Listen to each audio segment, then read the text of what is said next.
Salam alaikum rahmatullah ta'ala wa barakatuh. Gloire à Allah, béni soit Allah. Gloire à Allah, béni soit le Très-Haut. Nous sommes vendredi 4 août 2023. Exactement 21h20, temps universel, heure locale, heure de Bamako, heure de Niamey, heure de Ouagadougou, heure de Conakry. Où que vous soyez, quoi que vous fassiez, alors mettez votre téléphone ou votre poste récepteur ou votre télévision. Soyez certain que vous êtes bien connecté sur la chaîne de Cheikh Oumar Keïta. Si vous êtes nouveau, on vous encourage massivement à vous abonner sur notre page Cheikh Oumar Keïta, d'aimer la page, de nous suivre et d'actionner la cloche de notification afin qu'ensemble nous puissions commencer ce grand combat, ce noble combat, le combat pour la libération, le combat pour la délivrance, le combat pour la souveraineté de nos États, de nos peuples. Les choses avancent beaucoup vite, je dirais très vite d'ailleurs, du côté de Niamey. Je vous ai dit, ce n'est pas pendant mon direct, tu vas m'aider, I really need you, you know my phone number, you just need to send me a message. That's all you got to do. That's very easy. I'm not going to stop my live to talk to you. Go and check my phone number, get my phone number and send me any message. If I can, I will reply to your message if necessary. That's the only thing you can do. So, donc, le Niger, je disais, les choses avancent vite, beaucoup vite, très vite. J'ai l'habitude de dire que le Burkina Faso est un bon élève du Mali. Et j'ai dit que la transition au Niger, si vous vous rappelez, risque d'être une transition véritablement réussie. Cela ne veut pas dire que nous, notre transition n'est pas réussie, pas du tout, parce que le Niger va s'inspirer du Mali et du Burkina. Ce qui fait qu'aujourd'hui, depuis hier d'ailleurs, beaucoup de décrets ont été signés. Des grandes décisions, des décisions importantes. Des décisions où le Mali a mis du temps pour agir. Le Niger n'a même pas donné un mois. À peine ils ont pris le pouvoir, ils ont commencé à s'affirmer. Mais je voudrais dire au peuple du Niger, s'il vous plaît, partagez au maximum pour que le peuple du Niger nous entende. Ne vous laissez pas berner par les petits récits, les petits journalistes qui veulent se faire remarquer, ces petits ratés-là, des petits pervers journalistes qui écrivent du n'importe quoi. Je vous en prie. Si vous les invitez à un débat contradictoire, ils seront incapables de tenir une phrase correcte, une phrase convaincante. Mais derrière un petit ordinateur de 30 ans, 40 ans, un vieux clavier, on va écrire du n'importe quoi. Ne vous en faites pas, ne vous emballez pas. Ne prêtez pas une oreille à tout ce que vous entendez, à ces poisons qui foisonnent de partout sur les réseaux. Faites beaucoup attention, n'écoutez pas. Écoutez seulement ce qui est constructif, ce qui est avantageux, ce qui peut aider le Niger, ce qui peut aider le Mali, ce qui peut aider le Burkina et la Guinée. J'ai vu qu'il y a des... Vous savez, pour le temps que les gens s'installent, on va, comme vous savez, c'est l'habitude de Keïta, le temps que les gens s'installent, ils plantent un peu le décor, pour permettre au maximum de personnes d'être là et vous permettre aussi de partager au maximum. J'ai assisté à un petit débat raté et bâclé sur cette chaîne de télévision NCI, où j'ai vu des gens même qui ont des problèmes pour se brosser correctement. Des gens, même si vous arrêtez à côté d'eux, ils parlent, leur haleine là même va te tuer. C'est eux là sur le plateau de NCI.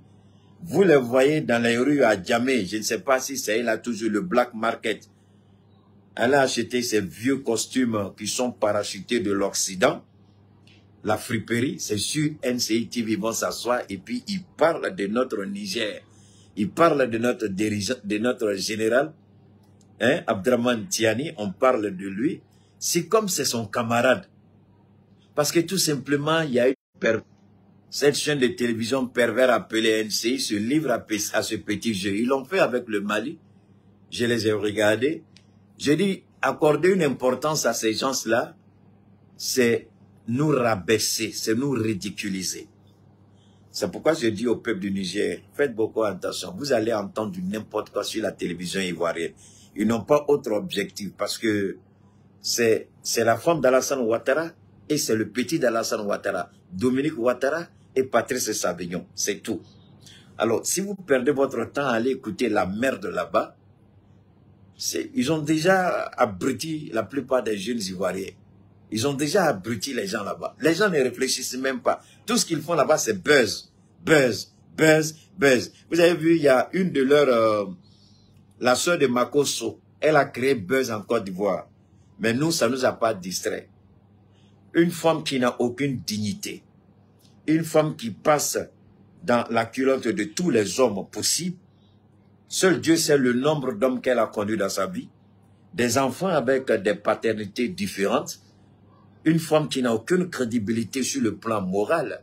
Elle déclare qu'elle est amoureuse de notre capitaine. Et puis j'ai appris que ça fait le buzz. J'ai dit vraiment, c'est à cause de ça le blanc nous regarde et puis il rit. Et je suis sûr qu'il y a des Burkinabés qui sont rentrés dans ce jeu-là. C'est des jeux qui ne nous avancent pas, qui ne nous arrangent pas, qui ne nous disent absolument rien.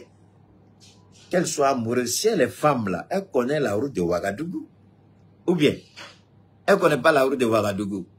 Elle a l'argent de billets d'avion. Elle n'a qu'à prendre un billet d'avion, elle va les trouver, capitaine à Ouagadougou.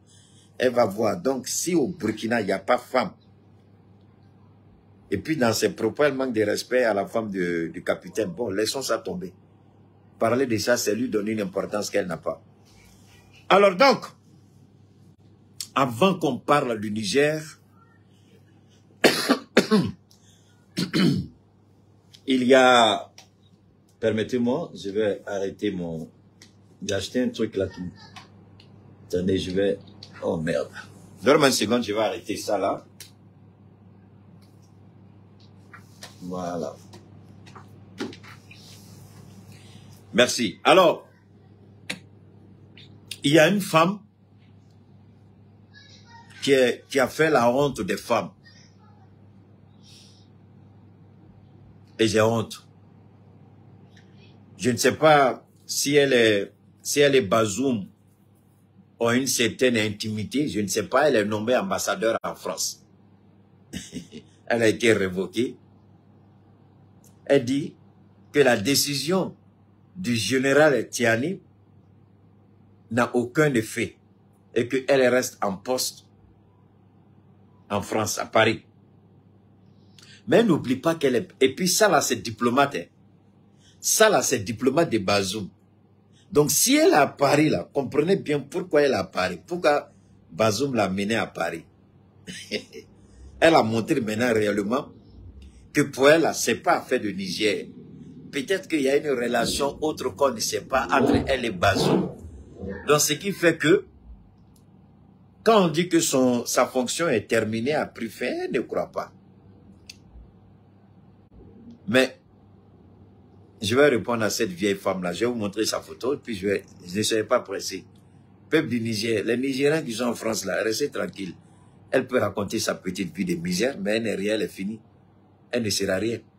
Je vais vous démontrer tout de suite pourquoi c'est fini pour elle et pourquoi elle ne fera pas le poids. Elle est bête, cette femme-là, l'ambassadrice là qui a été révoquée. Oumar Bongo a donné tout l'argent. Oumar Bongo a donné le pétrole, le gaz, le diamant, les ressources naturelles du Gabon à la France. la France a remercié Omar Bongo en lui injectant le virus du sida. Son fils Ali est là, il sait de quoi je parle. Omar Bongo avait un faible pour les femmes.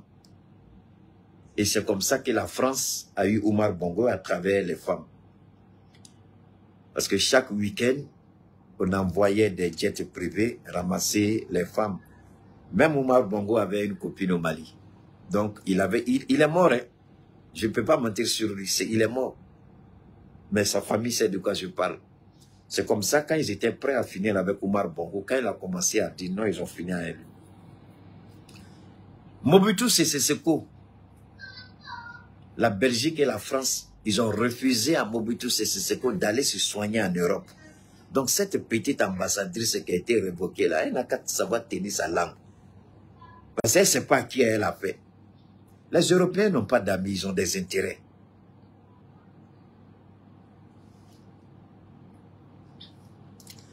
Mon ami, tu ne comprends pas encore. Ça, c'est la grande classe de la politique. Bazoum est en train de communiquer comment? Est-ce que toi, tu as la preuve que Bazoum communique? Mon ami, attendez, il répond à quelqu'un ici pour continuer. Mon ami Kofi, tu as la preuve que Bazoum communique?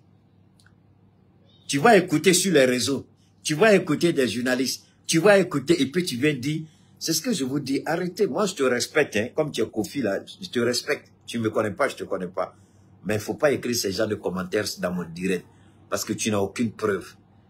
Si tu es garçon et que tu es sûr que tu as une preuve, à cause de Dieu, sors la preuve sur le direct.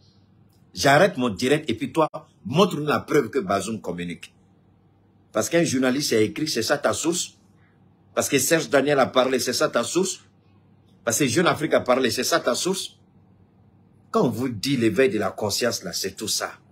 Quand je vous dis sortir des chantiers battus, là, c'est tout ça. Quand je vous dis élever le niveau du débat, là, c'est tout ça. Tu comprends? Vous n'avez même pas, tu n'as aucune preuve que Bazoum communique. Tu sais ce qu'on appelle la guerre de la communication, la guerre psychologique? Tu sais ce que c'est? Tu ne sais pas. La guerre de la communication, c'est ça. On fait croire que Bazoum est en train de communiquer. La chose que je sais, c'est qu'ils ont coupé le courant au palais présidentiel. Ça, c'est une fierté. Ça, c'est établi. Maintenant, dis-nous, est-ce que c'est la télévision nationale du Niger qui est sortie pour dire que Bazoum communique? Ou bien c'est les petits journalistes là qui font croire que Bazoum communique? Il faut arrêter, il faut arrêter. Donc, comme on a atteint un chiffre significatif, maintenant on va parler. Je ne pourrai pas répondre à vos commentaires et puis faire le direct. Donc, pour faire un bon direct propre, je balaie les commentaires et je me concentre sur le sujet. Mes administrateurs seront là pour dégager toutes les vermines. Hein? Tous les poisons. Alors donc, le Niger va vite et très vite. Le Niger va vite. Partagez, je vous en prie. Partagez au maximum. Partagez au maximum. Si vous êtes nouveau, abonnez-vous, suivez-nous, aimez la page. Et puis, actionnez la cloche de notification et notez-nous. Maintenant, on s'en va.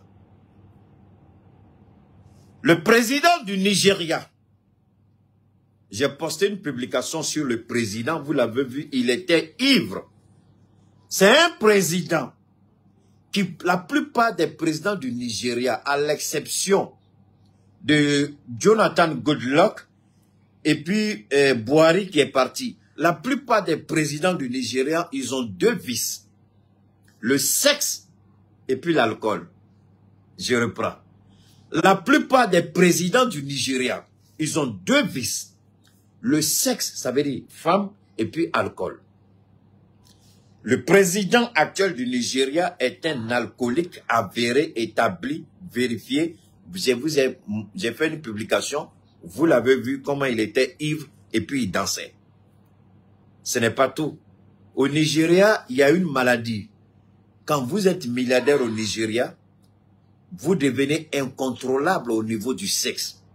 La libido, ça devient un jeu pour vous. Tant qu'il y a l'argent, toutes les belles jeunes filles là, doivent passer à la casserole. Et ce vieux-là, il fait partie du club de ces vieux présidents ou bien de ces vieux Richard. Comment il a eu son argent, je n'entre pas dans ces détails. Mais il s'amuse beaucoup avec les femmes. Au Nigeria, ça c'est leur caractéristique. les hommes politiques, les hommes riches, à l'exception de quelques-uns. On ne peut pas dire tous. Le président Tinubu, il fait partie de ces gens-là. Il a demandé le soutien du Sénat aujourd'hui. Dans le Sénat, il y a un sénateur qui a attiré l'attention des membres du Sénat. Et dès qu'il y a une disposition de la Constitution qui permet au président d'enclencher des opérations militaires extérieures sur une durée de 2 jours, et ça ferait 7 jours. Après avoir lancé l'opération, il a 7 jours pour venir se justifier devant le Sénat. Et il doit avoir la certitude que l'opération qu'il lance, d'abord, la sécurité nationale du Nigeria est menacée. Et de 2, l'opération qui est lancée doit aboutir nécessairement à un succès. Je dis bien, c'est obligatoire. Il faut que tu sois certain que l'opération que tu as lancée sera une réussite. Voilà pourquoi le chef d'état-major des forces armées du Nigeria a commencé à faire des publications. Ce qui d'ailleurs est surprenant. C'est l'attitude des Américains et des Occidentaux. Sinon, un véritable militaire, il ne parle pas beaucoup. Est-ce que vous voyez le chef d'état-major du Mali ou du Burkina sortir faire des déclarations sur les réseaux? Vous ne les voyez pas. Est-ce que vous voyez nos ministres de la Défense sortir et puis faire des déclarations sur les réseaux? Vous ne les voyez pas. Mais regardez, au Nigeria, le chef d'état-major a commencé à gueuler et à piailler pour dire, si comme il lançait un message au Sénat, nous allons réussir, nous allons gagner. Mais, je voudrais rappeler le Sénat. I don't know if I'm going to have the time to talk to the Senate from Nigeria, Federal Republic of Nigeria. I hope you are not making any mistake. Don't take our silence for weakness. People from Nigeria, it's not hard to believe or it's not hard to understand. But I wish you, people from Nigeria, Senate, please take a time and look carefully into this situation. I don't think Nigeria will win, and I don't think Nigeria will have its own way. It's not going to happen. For many reasons, it's not going to happen. I would like to ask you or invite you, all of you, people from Nigeria, please look into the situation from Iraq, Syria, Yemen, Libya. What happened? But before we go any further, I will keep going in French, and later on, if I got time, I would like to have a little message for people from Nigeria. But before then, listen carefully. I'm going to talk in French now. La situation, il demande, le président du Nigeria, il demande l'aval du Sénat. Mais un sénateur dit, tu n'as pas besoin que nous, on te donne l'autorisation. La disposition de la Constitution te permet d'engager une guerre à 2 conditions. La certitude que la guerre, tu vas la gagner, qu'elle ne soit pas une guerre d'usure, qu'elle ne soit pas une guerre longue. Deuxièmement, la certitude que la sécurité nationale du Nigeria est menacée. Alors, est-ce que le président Tinubu du Nigeria peut dire que cette guerre-là, il va la gagner en un temps record? Impossible, il ne pourra pas. C'est pourquoi ils ont envoyé des émissaires pour aller parler avec le gouvernement libyen et le gouvernement algérien. Pourquoi le Nigeria envoie des mercenaires en Libye et en Algérie? On vous a dit beaucoup de choses là-dessus, mais acceptez ma modeste petite contribution pour mieux éclairer les lanternes. Pourquoi d'abord l'Algérie? Parce que l'Algérie, jusqu'à la date d'aujourd'hui, a fermé son espace aérien. Donc, aucun avion militaire français ne doit survoler l'espace aérien de l'Algérie. Ce qui a d'ailleurs rendu l'opération militaire de la France dans le Sahel très, très difficile. Parce que la France est obligée de dépenser en kérosène 4, 5, 6 fois plus. Alors qu'avec l'Algérie, c'est un raccourci et c'est rapide. L'Algérie dit, on ne veut pas que la France survole notre espace aérien. En d'autres termes, la CEDEAO a demandé le soutien logistique et de la France et de l'OTAN. Par rapport au... Vous vous rappelez le jour que la CEDEAO avec Jean-Claude Brou, l'actuel gouverneur de la BCEAO, le petit d'Alassane Ouattara, l'envoyé d'Alassane Ouattara, le marmailleur, le criminel, l'assassin, celui qui veut nous attacher pour nous livrer à la France, ce vieux ripou, inconscient et inconséquent, qui n'a rien compris encore. Aujourd'hui, le Nigeria a besoin du soutien de l'Algérie.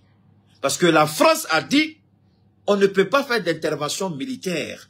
On ne peut pas vous apporter un soutien aérien tant que l'espace aérien de l'Algérie est fermé. Donc, la France voulait intervenir au Niger. Mais à partir du Niger, la France ne peut pas intervenir. La France ne peut pas faire décoller ses avions du Niger et puis bombarder le Niger. Ça va être compliqué. Donc, il faut bombarder et puis repartir. C'est ça leur option.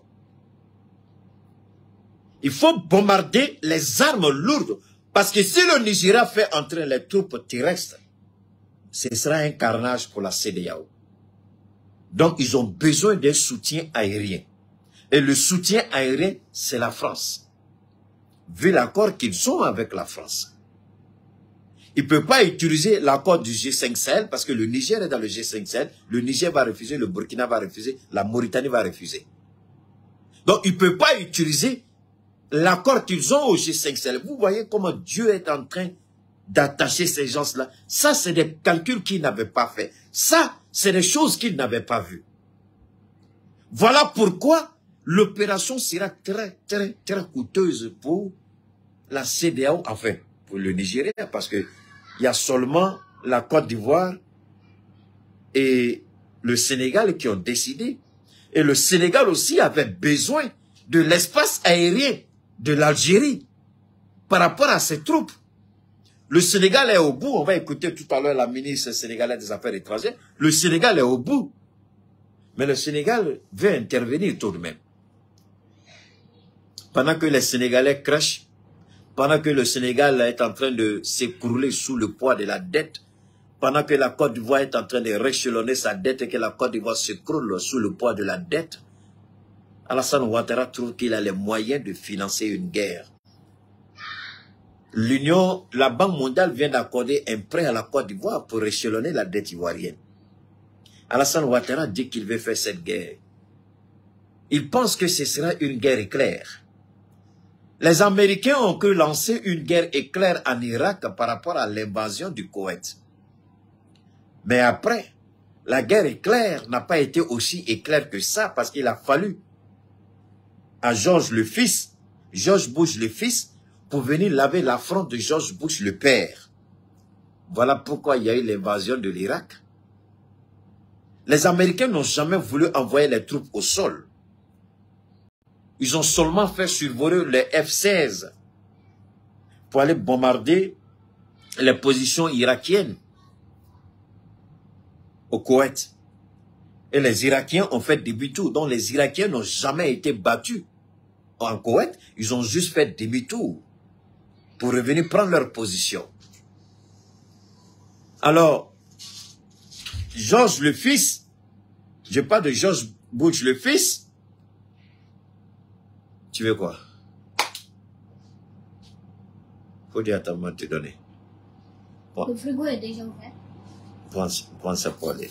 Non, c'est pas ça. Ça, ouais. Alors donc, La CEDEAO, on me dira, le Nigeria a des avions. Oui, le Nigeria a des avions. C'est vrai.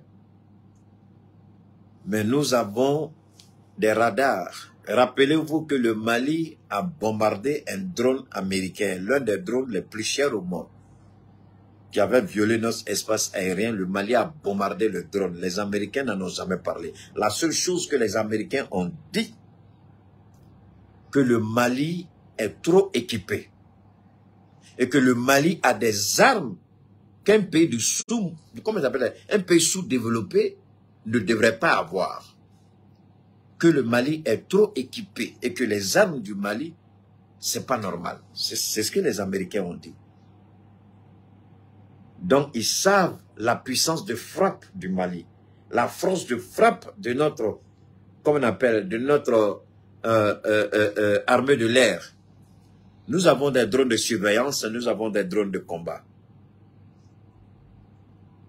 Nous avons des avions de surveillance, nous avons des avions de combat, nous avons des hélicoptères de combat. Ce sera compliqué s'ils veulent lancer cette opération. Ils veulent envoyer les troupes. Mais nous allons demander à la population du Niger. Je vais d'abord faire passer, avant de revenir sur les grandes décisions du ministre, du président, le général Tinibou, le général Tiani, il a pris des importantes décisions. Mais il est bon pour nous, il est important pour nous, et je voudrais que vous écoutiez d'abord ce message-là, et puis on va continuer. Écoutons ce message, s'il vous plaît. Leur couleur blanche fait d'eux des êtres supérieurs à l'homme noir. Mais la vérité, nous la connaissons. Gouverner le monde en offrant à l'homme blanc pauvre un mensonge pervers en guise de consolation. Et quand l'homme blanc pauvre voit ses malheureux enfants souffrir d'une faim lancinante que rien ne vient apaiser, ils trompent leur faim en leur resservant ce même mensonge pervers. Un mensonge qui les berce d'illusions. Illusions que, quelles que soient leurs conditions, quel que soit leur sort, ils pourront toujours se rassurer en se disant que leur couleur blanche fait d'eux des êtres supérieurs à l'homme noir. Mais la vérité, nous la connaissons. Nous la connaissons et la vérité nous montrera le chemin vers la liberté. Rien ne nous arrêtera. Nous manifesterons pour nos droits. Nous manifesterons pour exiger d'être traités en citoyens à part entière. Nous manifesterons. C'est le message que je voulais envoyer au peuple du Niger. Nous connaissons la vérité. Il faut maintenir le cap. Il faut maintenir la pression. Le Niger ne doit pas fléchir et il n'est pas dans notre intérêt de voir le Niger fléchir. Peuple du Niger, je vais amener les enfants du Niger à écouter.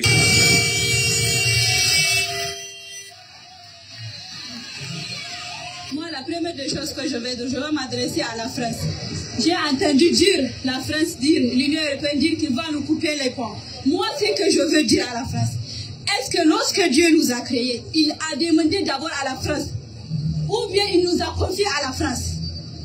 Lorsque tes parents t'ont mis au monde, en ce moment-là, ils vont te prendre à charge. Nous, quand Dieu nous a créés, il n'a pas dit à la France, voilà le jeu, je l'ai créé, nous ruler, on s'en fout, on veut qu'il quitte notre pays. Nous-mêmes, nous pouvons sécuriser notre pays. Notre pays est constitué de 80% de jeunes.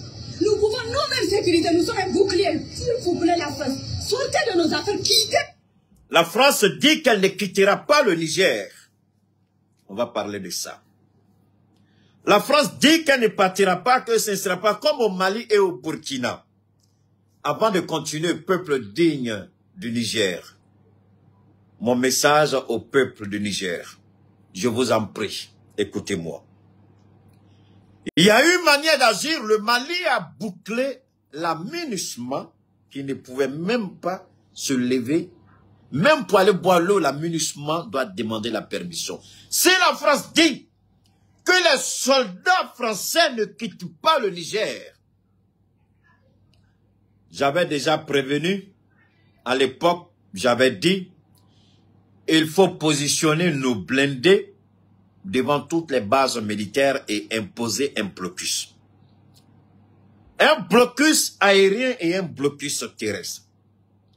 Vous voyez un hélicoptère d'approvisionnement, parce que il faut que la France trouve un moyen, ils vont établir ce qu'on appelle un point aérien, ils vont le faire, mais il n'y aura plus. Et vous donnez les instructions au Niger. Personne ne vendra un centime de quoi que ce soit à un soldat français. Je ne parle pas des citoyens français. Dans tous les cas, ils ont fait repartir leurs citoyens. Donc, il y a plusieurs façons de faire une révolution. Lorsque Indira Gandhi a demandé au peuple Inde, aux hindous, de chasser par la manière pacifique le colon britannique, et qu'ils ont commencé à être brutalisés, il a demandé le boycott. Boycotter tous les produits britanniques.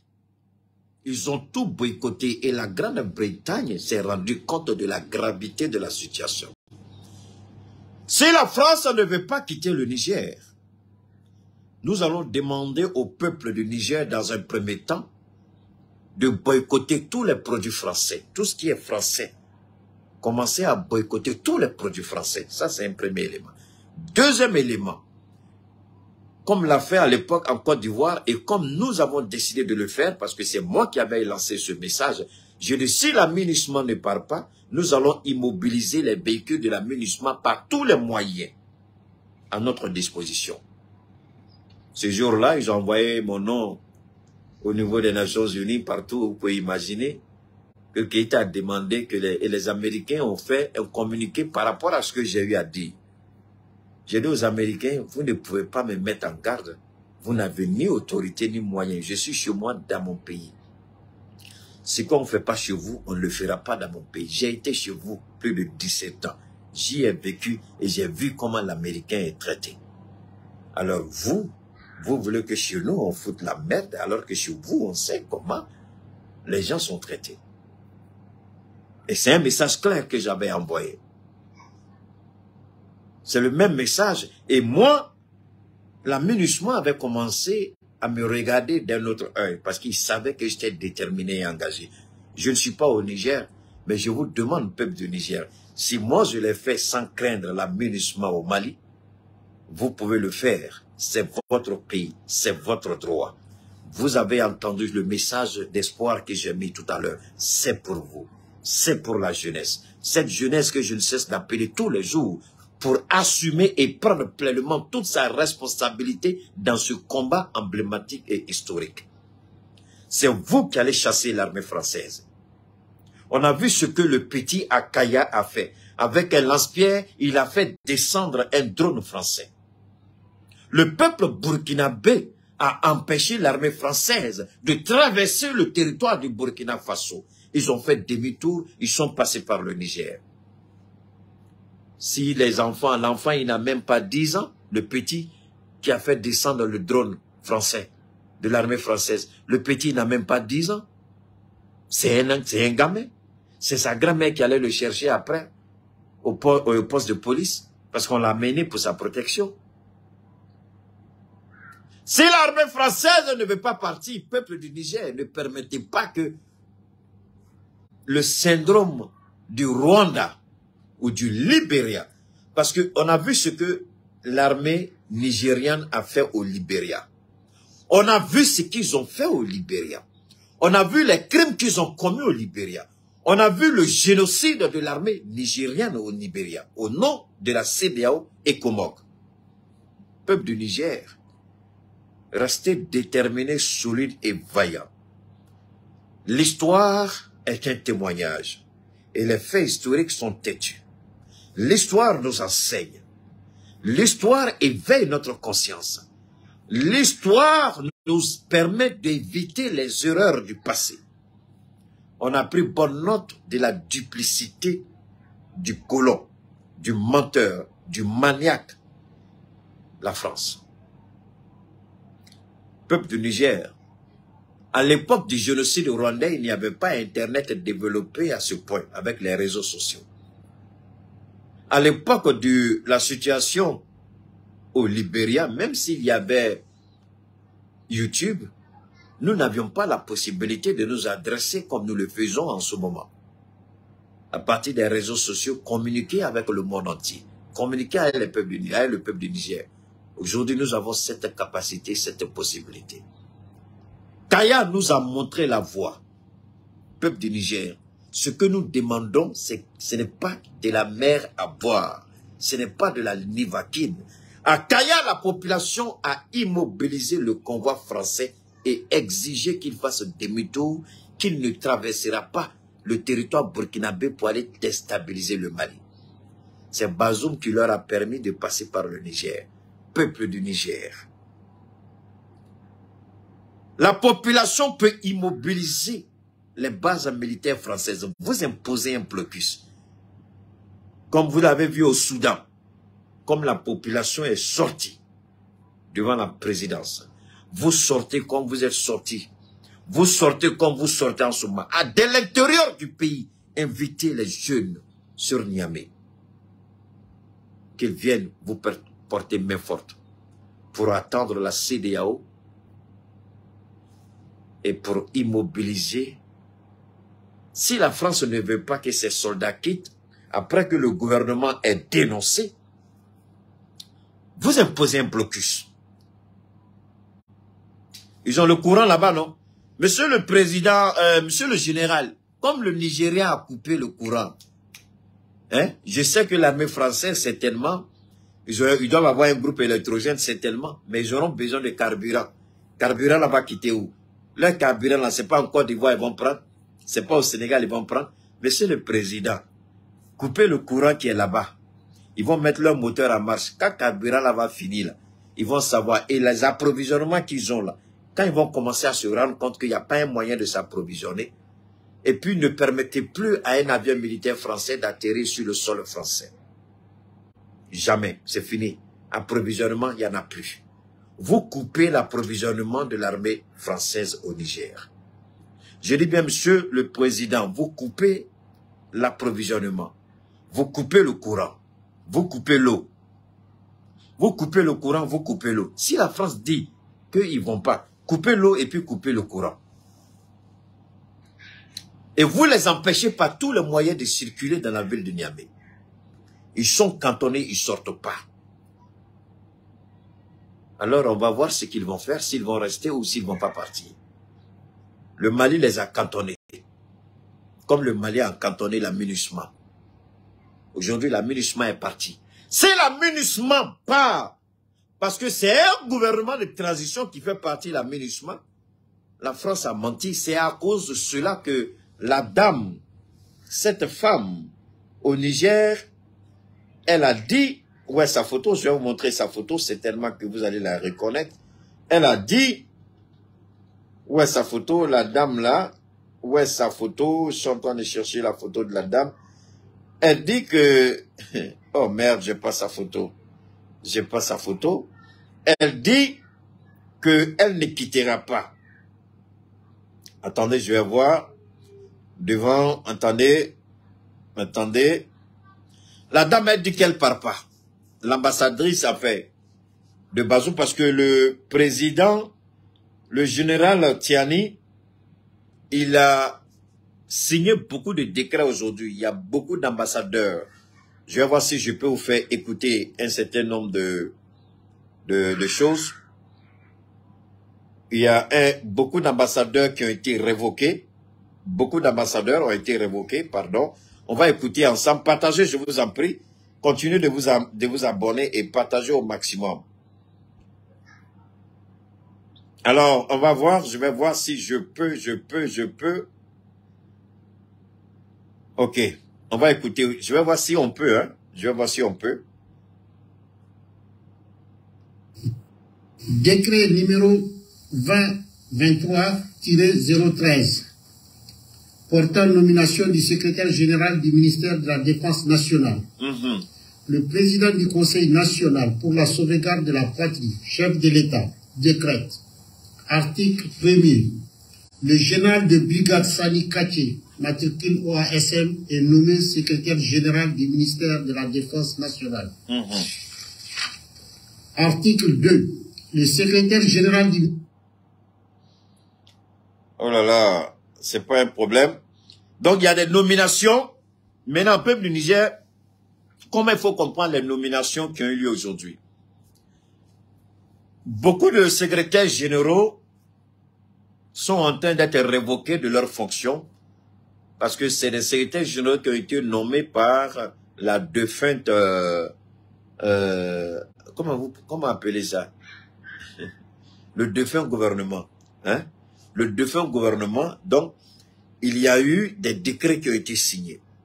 Et ces décrets-là, par l'ancien gouvernement, Tiami, et ce sont les postes clés, les postes stratégiques. C'est pas n'importe comment, non, non, non. Il y a des postes clés où il est en train de faire des nominations parce que on va entrer dans une période très, très tendue. Et il a besoin de toute l'attention de ces hommes, de la confiance de ces hommes. Donc, il ne peut pas garder des gens qu'il n'a pas nommés. Il ne peut pas garder des gens à qui il n'a pas confiance. Il ne peut pas garder des gens qui sont capables de faire des fuites d'informations.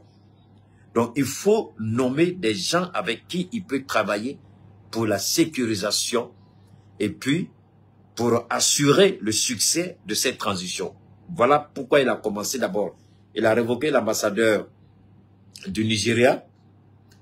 Du Niger au Nigeria. Hein. Il a révoqué l'ambassadeur du Niger au Nigeria. Il a révoqué l'ambassadeur du Niger aux États-Unis. Il a révoqué l'ambassadeur du Niger en France. Il a révoqué l'ambassadeur du Niger... il y a un autre pays, je crois qu'il a révoqué 4 ou 5 ambassadeurs qu'il a révoqués. Alors donc, à ce niveau, c'est bon de souligner. Maintenant, il y a la dame, l'ambassadrice du Niger en France. Elle dit que c'est une décision qui est nulle et qu'elle n'est pas affectée par la décision. Elle peut le dire. Maintenant, le Niger peut décider. Si la France décide de collaborer avec elle, le Niger va demander, comme l'a fait le capitaine Ibrahim, comme l'a fait le Mali, le Niger va demander le départ de l'ambassadeur de France. Le Niger va demander que l'ambassade de France soit fermée tant que la situation qui est à Paris n'est pas gérée. Donc la dame, je crois qu'elle n'est pas diplomate assez fuitée pour comprendre que le pouvoir aujourd'hui au Niger a tous les leviers pour faire plier la France.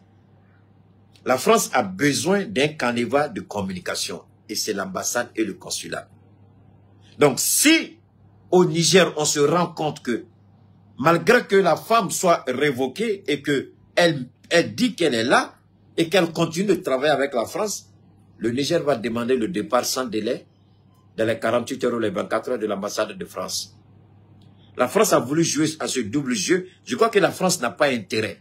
Parce qu'on vient de voir tout récemment que la France a nommé un nouveau ambassadeur au Burkina Faso. Lorsque le Burkina a demandé le départ de l'ambassadeur de France, la France a refusé. Le Burkina dit, on vous donne un délai. S'il ne part pas, on va fermer votre ambassade. Macron a voulu jouer les durs. On dit, petit, tu n'as rien compris encore. On dit, Ibrahim n'a pas les moyens, Ibrahim n'a pas l'autorité, Ibrahim ne peut pas. Donc, Ibrahim a coupé tout. Toutes mes excuses, hein. Il y a des gens qui... Donne-moi une seconde.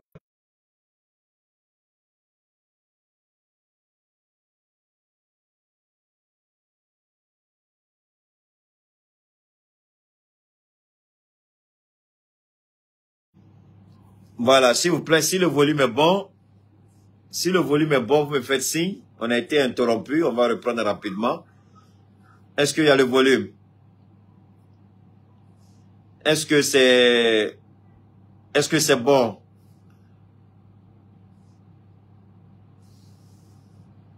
Attendez, donne-moi une seconde. Attendez, donne-moi une seconde, s'il vous plaît.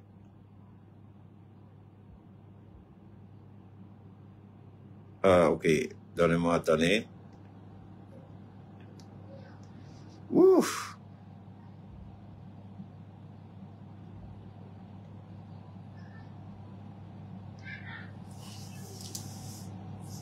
Alors, donc, on a un sérieux problème de connexion.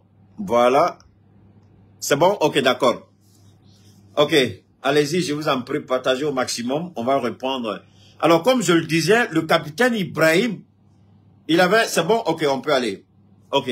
Le capitaine Ibrahim, c'est les gens qui appellent, ils attendent que tu commences ton direct et puis commencent à appeler. J'étais obligé de sortir pour aller bloquer la personne pour qu'on puisse continuer. Voilà. Donc, voilà.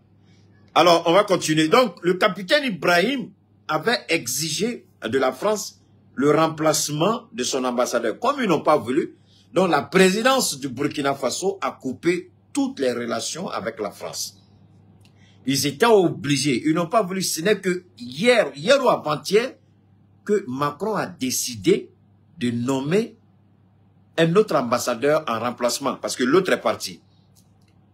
Le Mali a chassé pour lui. Maintenant, c'est pas compliqué. La femme, elle peut dire qu'elle refuse. C'est son choix. C'est elle que ça regarde. Mais une chose est certaine. La décision du général, telle que nous voyons le général qui prend des décisions, il ne tourne pas autour du pot. Ce n'est pas tout. Il a rompu toute relation diplomatique avec le Nigeria. Donc, il a décidé de rompre toutes les relations diplomatiques avec le Nigeria. Il a demandé aussi le rappel de l'ambassadeur du Niger au Bénin. Le général, il n'a pas le temps. Le général, c'est un homme âgé. Le général, c'est un homme convaincu. Le général, c'est un patriote. Le général, il ne lutte que pour l'intérêt du peuple du Niger. Le général n'a pas le temps pour les hypocrisies diplomatiques. Le général, il est venu pour faire un travail rapidement et avoir une transition rapide, partie comme il a dit lui-même. Mais voilà ce qui va être compliqué. Parce que l'attaque, si jamais la CEDEAO décide de s'attaquer au Niger, ce n'est pas seulement que la CEDEAO va rentrer en conflit militaire avec 2 autres pays, voire 3 autres pays, mais le soutien aérien recherché par la CEDEAO ne va pas obtenir ce soutien aérien parce que l'Algérie a refusé, l'Algérie a réitéré son refus de laisser les avions français survoler son espace aérien en direction du Sahel. L'Algérie a dit non. La Libye aussi a dit non, que parce que la Libye a été déstabilisée et il n'y a pas eu de service après-vente, comme l'a dit Idriss Déby. Maintenant, il y a une autre information de taille et de poids. Il reste à savoir si c'est vrai. Le ministre de la Défense du Tchad vient de déclarer que le Tchad a été choisi comme médiateur. Mais le Tchad ne rentrera pas en guerre contre le Niger pour plusieurs raisons. Je répète, le ministre de la Défense du Tchad vient de faire une déclaration. Il dit le Tchad ne sera pas impliqué dans le conflit. Vrai ou faux, on ne sait pas, mais toujours est-il qu'on va garder sous surveillance notre frontière avec le Tchad. L'Algérie refuse le soutien aérien de la France à la CEDEAO. La Libye refuse son soutien aérien à la France pour la CEDEAO. Voilà les 3 pays sur lesquels la CEDEAO voulait s'appuyer. Avoir l'espace aérien de l'Algérie et de la Libye et avoir le soutien militaire du Tchad. Maintenant que le Tchad vient de déclarer qu'il ne rentrera pas en guerre et que ce n'est pas sa guerre, le peuple tchadien s'oppose. Et le Tchad est très très divisé. Maintenant, nous regardons de près. Il y a des avions français, il y a une base française qui est au Tchad. Nous regarderons de près ce qui va se passer. Ce n'est pas parce qu'ils ont dit que nous allons oublier. On va suivre de près. Ça, c'est un autre point. Deuxièmement, cela va demander de la logistique. Pour les Européens, c'est facile. Vous avez vu la guerre en Ukraine. Ils ont trouvé tout de suite un pays où ils peuvent passer rapidement pour approvisionner l'Ukraine. C'était la Pologne. Maintenant, moi, je veux savoir comment la Côte d'Ivoire veut s'inviter dans une guerre. Regardez la position de la Côte d'Ivoire. Est-ce qu'elle a les moyens logistiques? Est-ce qu'elle a les moyens financiers pour soutenir cette guerre? Parce que chaque pays qui va s'impliquer dans cette guerre doit financer lui-même ses propres opérations. Maintenant, est-ce que c'est la CEDEAO qui va financer? D'accord, il faut trouver les moyens pour que la CEDEAO finance. Quels sont les moyens dont dispose la CEDEAO? Ah, puisque si on dit la BCEAO doit financer, la BCEAO peut financer pour la Côte d'Ivoire, la BCEAO peut financer peut-être pour le Sénégal, en volant l'argent du contribuable, en volant notre argent pour mettre à leur disposition, parce que la guerre aussi est une source de revenus. La Côte d'Ivoire et le Sénégal se déclarent partant pour cette guerre parce que ce sont les deux pays les plus endettés de la zone UMOA, ce sont les deux pays les plus endettés de la CEDEAO par rapport au CFA. Donc, en s'impliquant dans cette guerre, Alassane Ouattara, c'est un petit calcul qu'il a fait. Macky Sall, c'est le même calcul qu'il a fait. En réalité, ce n'est pas pour soutenir tant la CEDEAO que la Côte d'Ivoire veut intervenir dans cette guerre. C'est parce que la Côte d'Ivoire a besoin de moyens. La Côte d'Ivoire a besoin de liquidités. Un pays qui dit « je vais donner 1 milliard par jour à la jeunesse », jusqu'à la date d'aujourd'hui, les jeunes n'ont pas encore vu la couleur des 1 milliard journalier de Ouattara. Mais Ouattara, cependant, il a les moyens d'aller financer une guerre qui n'est pas la guerre de la Côte d'Ivoire. Une situation qui ne remet pas en cause la sécurité nationale de l'État de Côte d'Ivoire. Et Ouattara veut s'impliquer dans cette guerre. Alors, posons-nous la question. Pourquoi Ouattara veut s'immiscer dans cette guerre? Pourquoi le Sénégal, qui est au bout du monde par rapport au Niger, veut s'impliquer dans cette guerre? Le Sénégal ne fait pas frontière avec le Niger. La Côte d'Ivoire ne fait pas frontière avec le Niger. D'où viendra la logistique pour soutenir l'opération militaire ivoirienne et sénégalaise? Posons-nous les vraies questions. On veut nous berner par rapport à la guerre au Nigeria. Mais il y a autre chose derrière cette guerre. L'Union européenne va-t-elle financer cette guerre si jamais elle doit avoir lieu? Est-ce qu'elle a fini de financer la guerre en Ukraine? Parce qu'aujourd'hui, l'économie de l'Union européenne, c'est une économie de guerre. L'industrie allemande est en genoux aujourd'hui. Combien d'entreprises sont en train d'être fermées partout en Europe? Est-ce que les Européens sont prêts à financer une guerre qui n'est pas leur guerre? Ils ont lancé une guerre éclair contre la Libye en utilisant uniquement des avions de combat, les Rafales français. Ils ont détruit la Libye, ils ont fui. Ils n'ont jamais envoyé un seul soldat en Libye pour rétablir l'ordre et la sécurité, après avoir détruit la Libye. Alors, le Nigeria qui n'est pas arrivé à bout de Boko Haram, le Nigeria la guerre de Libéria, le Nigeria a perdu plus de 2000 soldats et le Nigeria a dépensé près de 2 milliards de dollars pour la guerre au Libéria. Voilà pourquoi les sénateurs ont dit au président Tinubu, tu n'as pas besoin de nous. Tu peux lancer ta guerre si, dans un premier temps, la sécurité nationale du Nigeria est menacée. Est-ce que c'est le cas? Ce n'est pas le cas. Deuxièmement, est-ce que tu es en mesure de remporter une guerre éclair? C'est ce que dit la constitution du Nigeria. Il n'a pas la certitude. Ils ont appelé tous les chefs d'état-major de la CEDEAO, mais combien vont fournir des troupes? Combien vont fournir des troupes? Des pays qui n'ont pas été capables de fournir des troupes pour nous soutenir dans notre guerre contre le terrorisme. Aujourd'hui, ces pays-là ont des troupes pour nous combattre. On nous dira la Côte d'Ivoire est dans la mission des Nations Unies pour la stabilisation du Mali. Ça fait rire. Ils ont pu stabiliser quoi? Ils ont stabilisé quoi?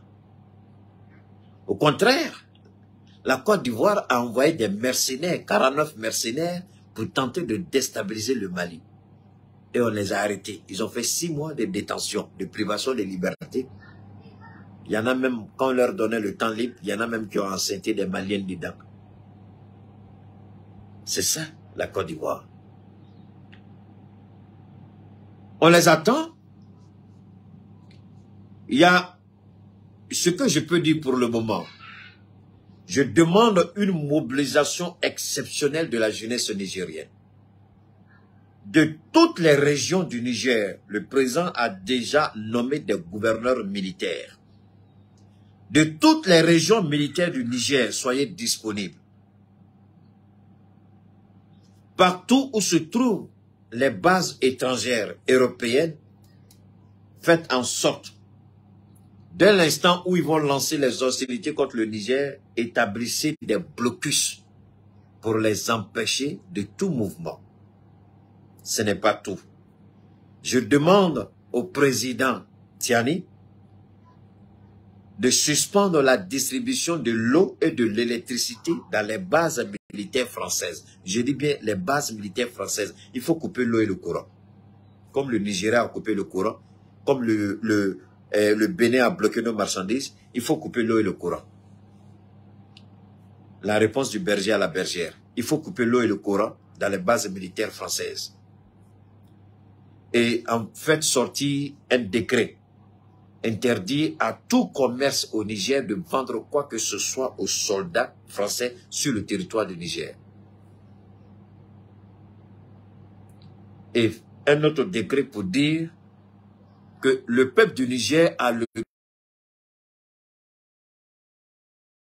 Il voit un véhicule, un blindé ou un camion militaire français circuler au Niger, le peuple du Niger doit recourir par tous les moyens pour l'immobiliser, pour l'empêcher de circuler au Niger. C'est important, il faut qu'on garde cela en esprit. Donc, le Mali et le Burkina ont déjà planifié avec le Niger et la Guinée qui doit certainement envoyer des troupes du côté du Mali pour soutenir l'action collective. Nous attendons de pied ferme la CEDEAO et ce n'est pas tout, je n'ai pas encore fini. Plein d'ambassadeurs ont été révoqués et la liste continue. Tous les ambassadeurs nommés par le régime défunt ou le défunt régime de Bazoum, tous les ambassadeurs qui vont se manifester de la pire manière seront automatiquement révoqués. Maintenant, il vous appartient de faire la grande gueule contre cette vieille femme-là qui dit qu'elle ne reconnaît pas cette décision. Ça, c'est ton problème.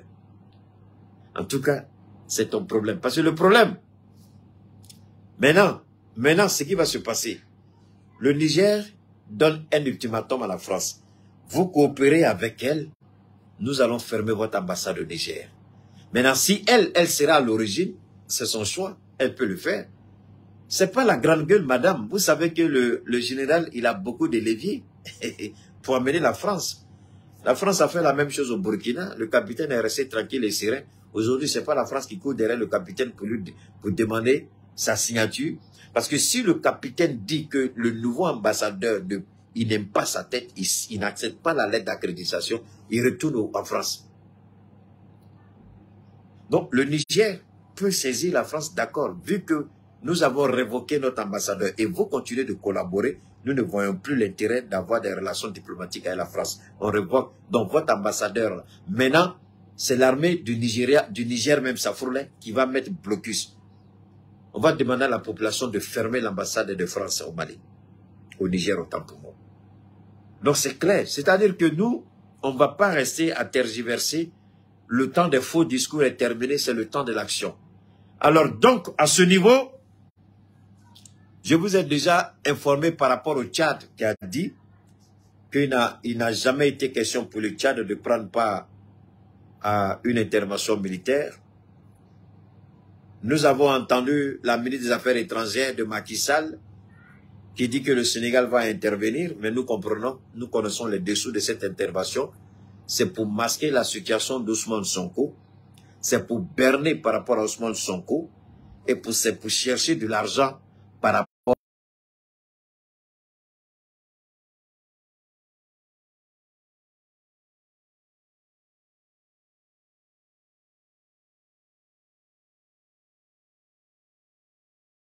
à la guerre en Ukraine. Et les Européens, la population européenne a commencé à envoyer un message clair aux dirigeants européens, leur dire ce n'est pas leur guerre. Le Nigeria, qui aussi est en train de... Voilà le président du Nigeria qui a arrêté les subventions du gouvernement parce qu'il n'y a pas l'argent. Mais il est prêt à dépenser des milliards de dollars pour une cause déjà perdue. Parce qu'aucune intervention militaire tant que le peuple est déterminé, aucune intervention militaire n'a pu réinstaller un pouvoir. Et nous allons dire à la CEDEAO que votre intervention militaire va mettre Bazoum et sa famille en danger. Votre intervention militaire va mettre la vie de Bazoum en danger. Vos diplomates seront à la première ligne. Mais vous pouvez toujours vous berner. Ce sont des militaires qui sont au pouvoir. Ce n'est pas des civils qui cherchent des points politiques. Eux là, ils ne sont pas venus chercher points politiques. Donc, ils vont répondre de la meilleure manière qu'un militaire doit répondre face à une agression. Si vous voulez les attaquer, Bazoum sera votre première cible. Vous voulez les attaquer, ils vont mettre vos ressortissants devant vous-même. Vos diplomates, ils vont les mettre devant vous. Donc, peuple du Niger, peuple panafricain, le Mali, nous restons à l'écoute parce que nous savons, nous sommes convaincus que nous allons sortir de la CEDEAO. Mais ce n'est pas tout. Hier, vous avez tous lu certainement sur les réseaux aujourd'hui, Abaye Kalalik, Abaye Famialik. Il y a quelque chose d'extraordinaire qui s'est passé.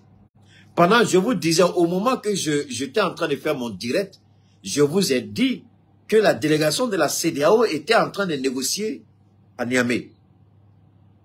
Mais ce que je ne vous ai pas dit, l'information que nous n'avions pas, le général envoyait quelqu'un les recevoir à l'aéroport et leur dit que ce n'est pas la peine, il n'y a pas de négociation.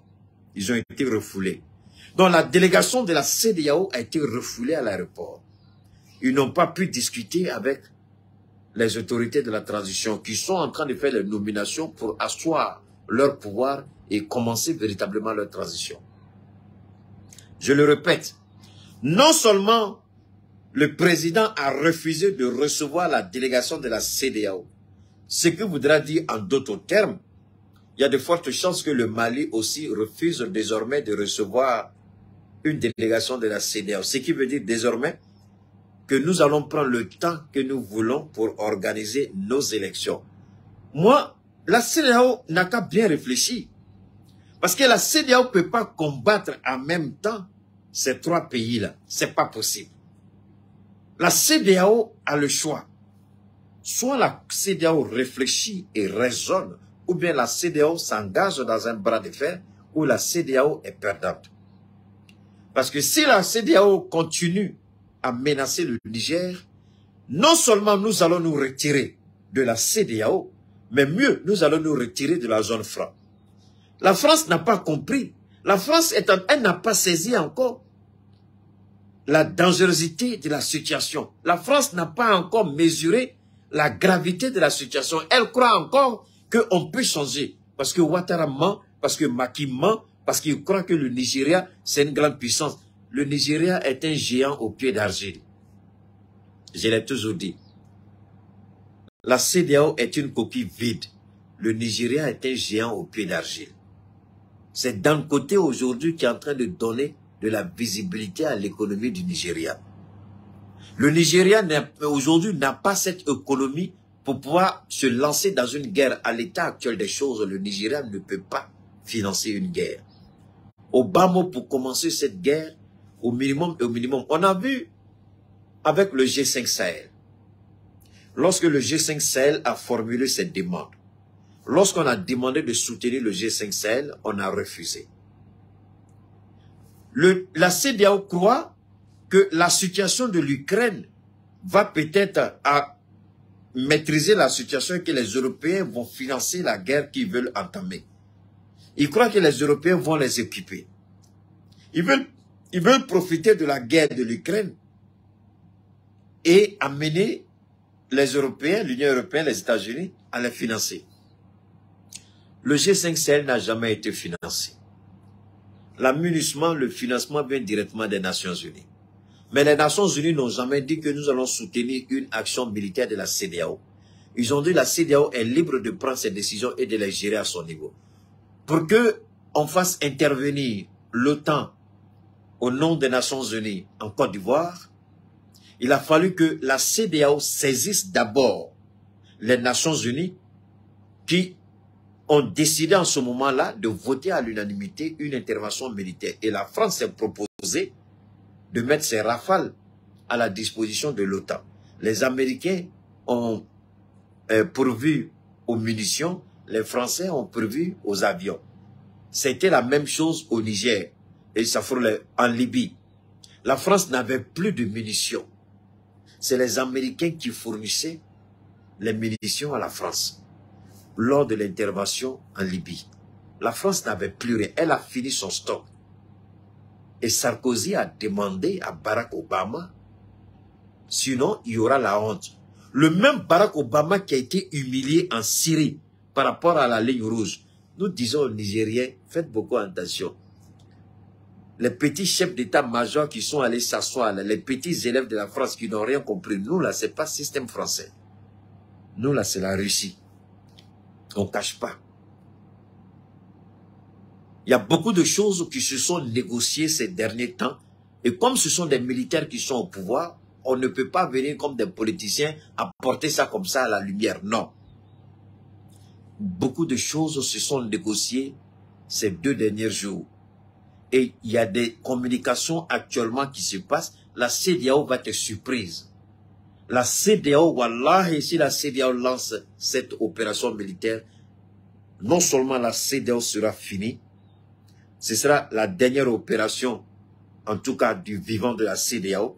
Il n'y aura plus jamais d'opération du nom de la CEDEAO parce que la CEDEAO n'existera plus.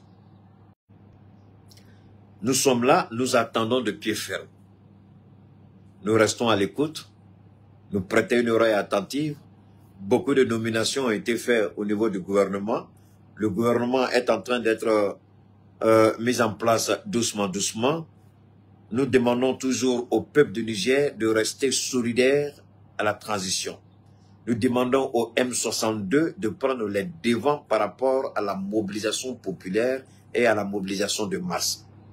Nous demandons au M62 de faire en sorte qu'aucune base militaire française ne soit ravitaillée et qu'un blocus soit imposé.